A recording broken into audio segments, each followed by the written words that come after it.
Donc du coup, la procrastination, en fait, en gros, c'est quand on repousse encore et encore, une tâche qui, nous emballe pas vraiment. Alors ça peut aller de ranger ses papiers, faire son ménage, voilà, c'est les 2 très, très grosses tâches, que je procrastine très régulièrement. Donc c'est les premières qui me viennent à l'esprit et qu'on met en place, en fait, tout un tas de stratégies d'évitement.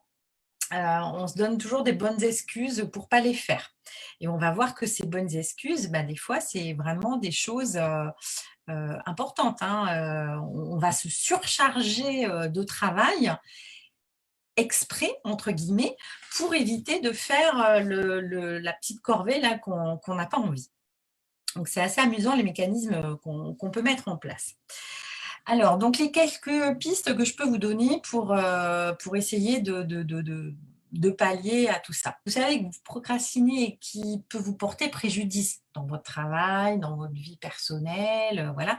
Truc qui peut vraiment être embêtant. Par exemple, comme moi je vous expliquais là mes rendez-vous, chez le médecin, bah, quelque part c'est comme c'est pour l'hypertension, ça peut être embêtant. Enfin voilà, il peut y avoir, des conséquences assez sévères. Donc du coup, il faut se mettre en place des pare-feux, voilà, c'était le mot que je cherchais. Il faut se mettre en place un peu des pare-feux pour, que dès qu'on a l'impression de procrastiner, hop, on ait une petite, checklist, de solutions, prêtes à l'emploi. C'est dans votre bullet journal de vous faire une petite, page, une petite collection anti-procrastination et vous identifiez des sujets où vous procrastinez et vous mettez en face, des pare-feux, en fait, des choses, que vous pouvez, faire pour déclencher quand même l'élément moteur. C'est-à-dire, par exemple, moi, bon, bah, dès que je commence à me dire: «Oh ouais, je vais pas prendre rendez-vous aujourd'hui, chez le médecin parce que ça me saoule, parce que j'ai d'autres choses à faire, gna gna gna».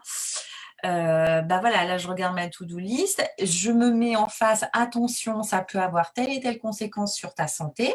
Ah, là, tu te dis: «Ah ouais, quand même, ouais, OK».